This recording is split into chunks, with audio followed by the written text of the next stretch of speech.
Thank you very much, Steve. And it's good to see so many people in the crowd today. Everybody seems awake. Huh? It's really impressive. I love this statement. It reminds me of a bumper sticker, actually, a favorite college professor had on his door. And you remember, I've told Woody this before, but the bumper sticker said, "I refuse to have a battle of wits with an unarmed man." And when people say those greens were faster years ago, that's immediately what I flash on. Wow, this is going to be a fun discussion. So this could be a very short talk. So I've actually decided to put a few other topics in it to start with. We know they weren't faster because we absolutely have the data, and I'll show you that in a minute. But I also wanted to talk a little bit about the stimpmeter, everybody's favorite tool. Superintendents have applauded the development, and well, not always, I guess. It's a good tool, and it's not always used properly. I think we can at least agree on that. We have a new stimpmeter, and I just wanted to show you a little bit about it today, dispel any myths that there might be, and I'll try to stay on time. Here's the original, the green one, and there's the new one. I'm going to go through the differences. First of all, it's blue. Yeah, I bet you picked that up pretty quick. Okay, now let's go back to green speed. No, actually, there are not a lot of differences, but I thought it was important to point them out. It's got a really nice etched USGA logo, very nice, and it's got an etched ruler on the side. Now, this is expensive. These are value added now, is what we're talking about here. And they also have serial numbers, which actually brings up a fairly important point, which is quality control is much tighter now. It's done by our test center guys, and so they have definitely taken it up a notch. And the last, but most important, really significant difference is there is a second notch on it. And it really is going to be interesting to us to see how many people really appreciate this, how many people use it, or if it's just going to be a big ho-hum. Who knows? But there's the original stimpmeter, not in green, but that's the normal placement of the notch with the golf ball in it. And on the back side of the new stimpmeter, there's a second notch, and it's further down the slope. And so you use the stimpmeter in the same fashion, but the ball rolls half as far. And this requires you to do a little bit of math. When you get done with it, you multiply your result by 2 and you have a good reading. So that's the difference. But while I was on the subject, I thought maybe we ought to talk just a couple of minutes about how you actually measure green speed. I know every superintendent in this room knows how. I suspect that some of the others do, but I'm betting heavily that not everyone does. So to use it properly, this is how you do it. Find a level area. Sounds pretty easy, but it actually isn't. And it's gotten more and more difficult over the years because green speed has increased. There's a theme going there. You look for a perfectly flat location, and you can't always find them, because one thing you have to keep in mind is whatever your target is, whether it's 9 or 10 or 11, whatever, the level area needs to be a foot or two longer than that, so that you can adequately judge and measure. So the little slopes that had no impact at slower speeds, at say 8 or 9 or so, can have a major impact on ball roll when you get up into the 10, 11 or higher range. So it's become very difficult to find areas to measure greens, hence the development of this second notch. It basically shrinks the level area that we need to measure green speeds. So we're going to use this extensively in our championship. It's a huge aid to us. We used it at every championship last year, and I'm sure we'll keep using it in the future. Whether you guys use it, the superintendents use it at a local level, I have no idea. But now you have a tool to measure some of the older greens. So how do you actually do it? You actually roll 3 balls from one direction, and wherever their average is, where they come to rest, we're going to roll 3 back in the other direction, and we're going to measure the average of those 2 rolls. That's our number. Doesn't matter if you're rolling them with the first notch or the second notch, that's how you're going to do it. If the difference between the 2 rolls, the average is greater than 18 inches, it's not a legitimate roll. There's a little leeway in there. The greater that distance becomes, the less reliable the number is. So even with this new stimpmeter, I can tell you there are going to be greens that you're still going to have a very difficult time measuring, and you're just going to have to, give it the best attempt you can. This is an example that we'll find frequently at a championship. We'll still measure it. We just won't put as much credence with the number that results from this kind of a measurement. Still gives us an idea. It's just not not quite so reliable. So that's pretty much it in a nutshell, the new stimpmeter. It's a new weapon to measure severely contoured greens. I think it's going to be extremely helpful to us. Whether or not it is to you, I don't know. So here's the sale line, all those etchings, that's very expensive. The price has gone up, $40. And in answer to the unasked question, as of right now anyway, we're still not making any money on these things. And if you send in a stimpmeter, whether it's a USGA or a knockoff, we'll give you a $35 rebate on it up until June 30 of this year. So there's forms actually on the front table. So be smart, buy now, grab one if you want, or not if you don't want, it's okay. But here's the question, how much is speed worth? I did a little, I can't say this was a real scientific test, but I did a test a couple of years ago, and I compared the speed with a USGA stimpmeter with a knockoff, and guess what? The knockoff was 6 to 8 inches shorter. I thought that was pretty funny. So we really don't make any money with these. It's a service, and we're putting a lot more effort into making them now. So that's it on the stimpmeter. So what about those greens being faster years ago? It's a frequent golfer claim. Of course, in the same breath, they're usually making comments about, man, that hole location Saturday, that really wasn't fair, or man, what about the right side of the 10th green? It's settled, because we can't ever have a hole over there, and we used to all the time years ago. Well, that has something to do with speed. But lots of other things have changed too. Golf equipment, putters certainly have changed. I don't know if the changes in golf balls have had any impact on speed. I really don't think so, because we've experimented with all different kinds of golf balls and can't really detect a difference. When the stimpmeter was first introduced, when we did the original testing, they actually had, we called them eggs. They were round balls without dimples, so they were smooth, and that didn't seem to have much of an impact on ball roll either.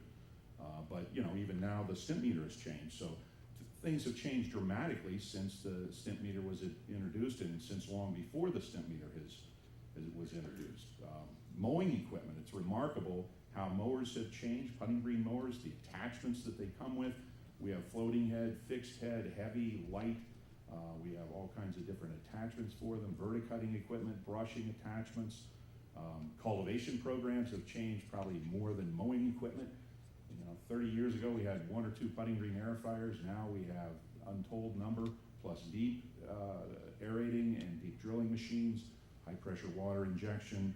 We have much more aggressive top dressing programs for all the reasons mentioned earlier, because of organic matter development, especially with the newer higher density bent grasses. They do produce a little bit more. And then rollers, that was really a game changer when they came out.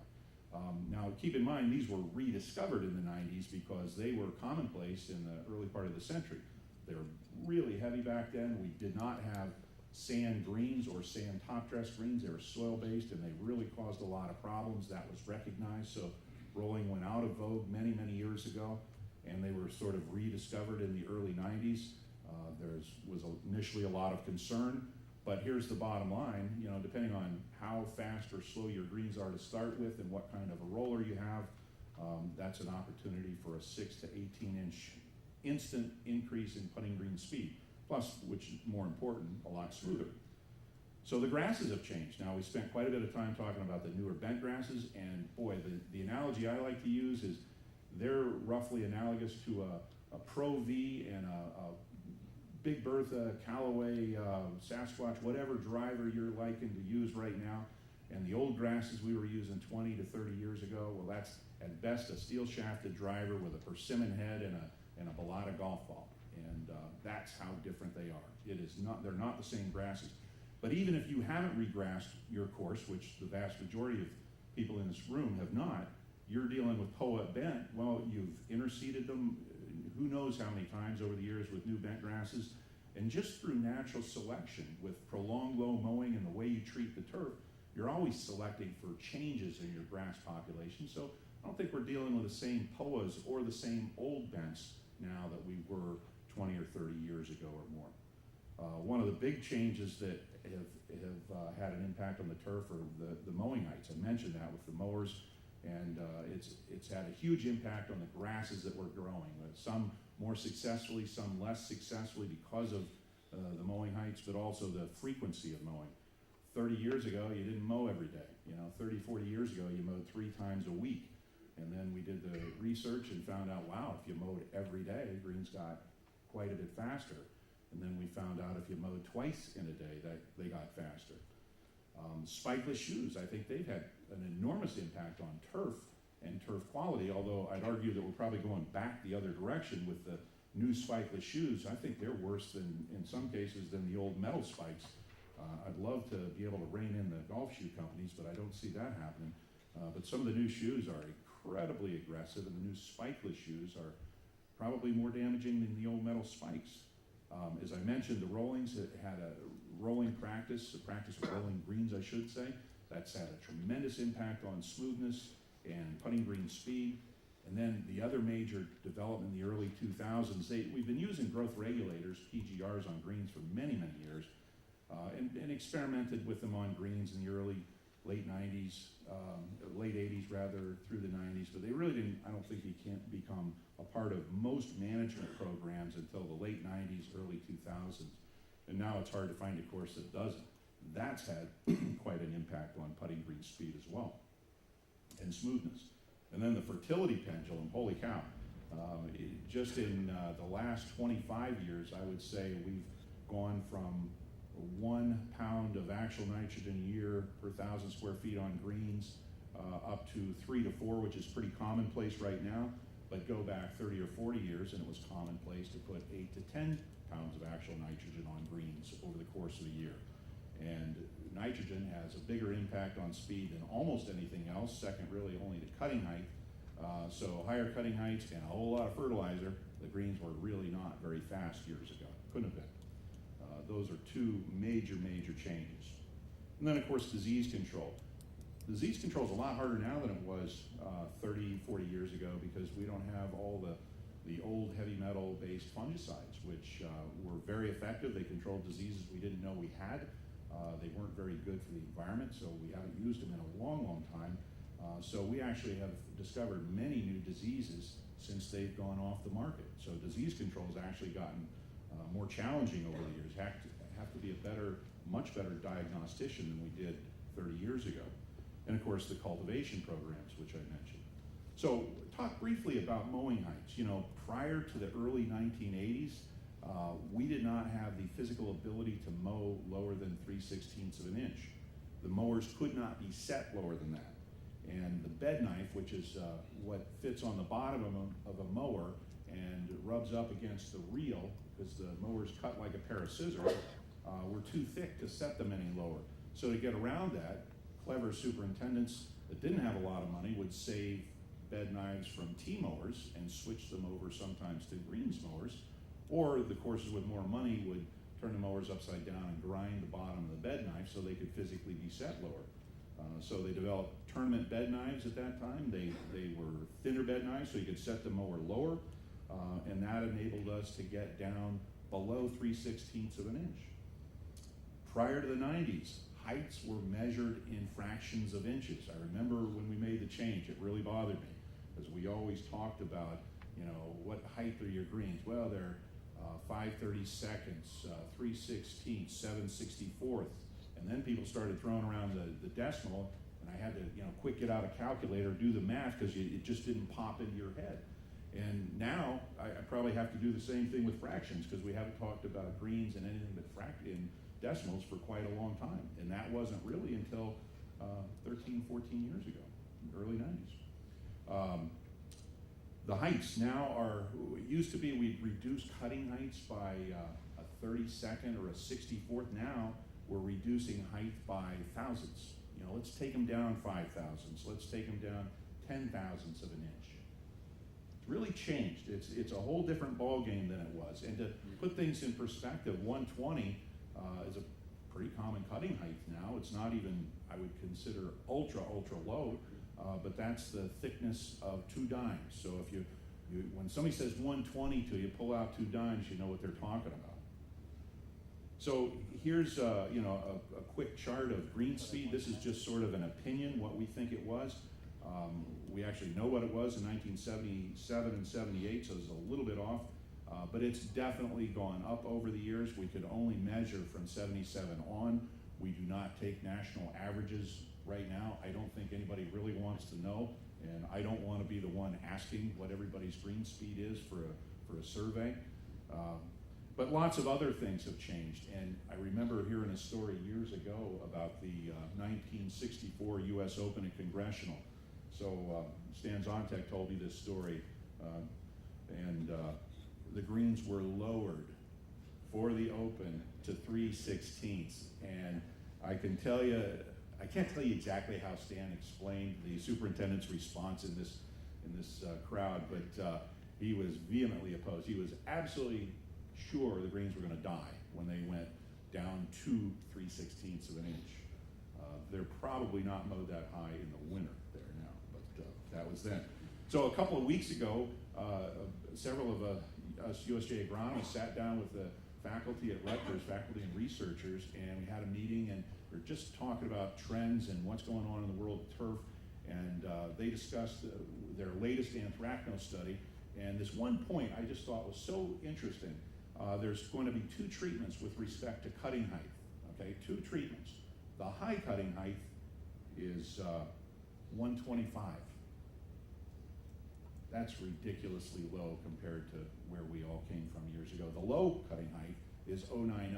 So an eighth of an inch was breathtakingly low 20 years ago, and 125 is lower than that by 10 thousandths. So the game has really, really changed. So here's the thesis. The greens were not faster years ago, and if you don't like the statistics I'm throwing out, is it not fun to turn on Shell Wide World of Golf and watch George Knudsen hammering a putt, and it rolls about 6 feet, and he always 3 putts from 8 feet. The man could play, but he didn't putt real well. Apologies to all my Canadian friends in the audience if there are any. Here's a little bit closer to home, the 66 U.S. Open at Olympic Golf Club with Arnold putting. We'll show you that in just a second. But then the other thing is you could just look at the data, and I'll show you that in just a second. But let's look at Arnold Palmer. Palmer putts downhill. Scary fast. Very wide. Arnold must putt again because of the continuous putting rule. A critical 3-footer. That puts it up to Casper. I think Johnny Miller should get out some old tapes of Chris Schenkel and try to commentate like he does. It's way wide. That's really draws you right in there, doesn't it? It's so funny. I mean, every part of our lives have changed, and golf is certainly a big part of that change for us. Now, these are actual numbers that we measured, USGA agronomists measured on golf courses in the Northeast, and I apologize if I'm embarrassing anybody, but I don't care. I'm going to show them anyway. I highlighted the highest numbers on these 2 pages that I'm going to show you in yellow. So 8 feet was breathtakingly fast in this example at Glen Oaks. I don't know, I didn't see Craig here, but so he can take bragging rights for back then. But the red numbers are the lowest numbers I saw on each sheet. And so can you imagine a green 4-3? I trust you don't have any 4-3s on your golf course unless you take the stimpmeter out of your fairway and start measuring there. And I would venture to say, I don't do it often. Every once in a while I'll measure a fairway just for the hell of it. But you'll find them in the 4 to 5 foot range frequently. So on average, I think it's probably fair to say that our fairways today are very similar to what our greens were like in the late 70s in terms of putting green speed. Probably healthier too. Here's the second bit of data. Now, Baldesstrahl, they can claim the crown here, 811 on this sheet. And notice also that we actually, the original prototype stimpmeter was wooden, and the aluminum stick was used at the same time. And but 410, 47, 58, pretty amazing. So the average speed from that study, a couple of thousand golf courses were measured, was 6.5 feet. That was the average. There also is a letter in our file, which I did not bring, but I probably should have. It would have been fun, describing the speeds at Oakmont as having to be deemed in championship condition because they skewed the averages so badly. One of the greens was 9.2 and another was over 10 feet. And that was just, by today's standards, that would have been a 23. That would have been a 23. So They skewed the numbers so badly. So, and I just threw this in because some of you probably knew Tom Rowinski. He was a flashy dresser. He was the superintendent at National Golf Links a number of years ago. And this is an old slide that I had to scan, so it didn't come out great, but the caption is wonderful. It says, "Look at the wonderful bluegrass fairways at National Golf." This is not the intermediate cut. That's what everybody here is probably thinking. It's the intermediate cut. That's really what it looks like. That was a really good bluegrass fairway back in 1975. So the message is, the good old days, everybody talks about how great they were. I don't think they were really all that great, and the greens certainly were not faster. So over the years, green speed has gone up and mowing heights have gone down. You always get worried when you see a graph crossing because you think maybe X marks the spot where we're going to start losing a lot of grass. And in some respects, I think that's accurate. The lower we go, the more stress we put on the turf. Talk more about that in a second. But it's interesting because here we are in 2013, and I look at the cutting height, being down at 100, for instance, and you say, wow, I don't think it can really go any lower. And then I look at the green speed, and it keeps going up, and you say, wow, I don't think it can go that much higher. But isn't this what people said 20 years ago? Probably did.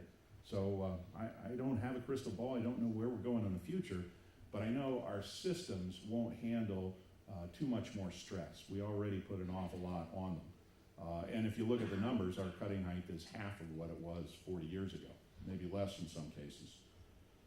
So what is the problem with fast greens? Well, there's quite a few of them, but if you just look from the turf health standpoint, a lot less leaf tissue makes sense, right? You're cutting it shorter, so they don't have the ability to produce as much energy. They don't have as much leaf area there to cool themselves. They're storing fewer carbohydrates, and that's, translates to energy reserves, ability to tolerate stress. And combine all that with more weather extremes, which we've certainly experienced. Think of all the crazy weather events we've had in the last 5 years. It's quite remarkable. There's no reason to think that we shouldn't have had a lot of problems with putting greens. There's no reason to think we shouldn't, step back and say, wow, maybe it's time to throw in the towel on these greens, whether it's a construction issue or a grass issue or both. And regardless if you're not having problems, the growing environment issue is very real. Whatever you're growing, you'll do a better job of it, whether it's hoe or bent, you'll do a better job of it if you have a better growing environment. So pushing for fast greens with an imperfect system at the wrong time of year, boy, agronomic impacts, that's probably an understatement. You're going to lose grass. And I think all the talk today about the cost of maintaining POA, the beauty of maintaining bent, the better speed, better playability, smoother surfaces for longer periods of time, all great points. The bottom line is it's about reliability. If you don't have that, you really haven't got a lot. And with a lot of POA, you are subject to winter loss or summer loss. It's that friendly grass, it always says goodbye and leaves at inopportune times, but it always comes back. It should have been a line in Caddyshack, I think. So from the playability standpoint, there's the architectural speed limit. I first started talking about this a long time ago, and more often we find ourselves exceeding the architectural speed limit of our greens. Now, if you do it for a day or two or a week for a championship or a member guest tournament, not such a bad thing. But if you're doing it all the time, you're losing hole locations, and that's that magic number. It could be a different number for different courses, different number certainly for different greens, but above which that green speed, you start losing hole locations. And you cheat. I think the golfers get cheated. That, from the agronomic standpoint, the area of usable cupping locations shrinks, so you put more traffic on less area. That makes sense to everybody. It's more wear problems. So the turf in the non-used areas get better. The turf in the heavily used area, the most important areas, the high cupping area, it gets worse. So that's not good.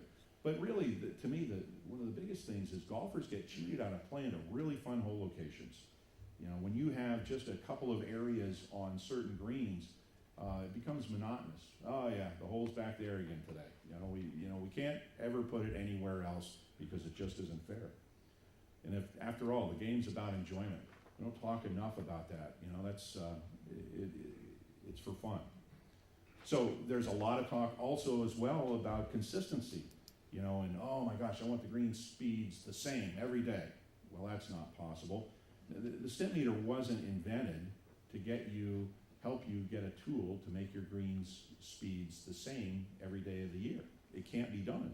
You know, day to day they're going to change. They change in our championships, sometimes for no reason.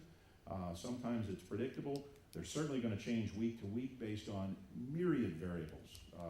Your management practices, your fertility growth regulator usage, the weather, rain, humidity, all those things. So you can't keep them at a specific number. But at the end of the day, I think you have to just wonder, why would you want to? You know, for the non-superintendents in the audience, there is not a dial on the mower that refers to green speed. You don't click it up 3 notches for the member guest to take them to 12. Green speed tends to be a very much a moving target. It jumps around a lot, sometimes during the day, certainly from day to day and week to week.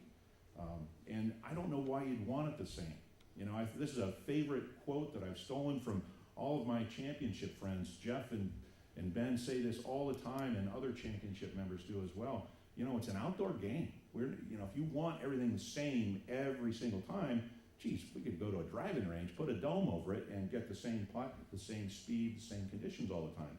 That's not what golf's about. It's about everything being changed.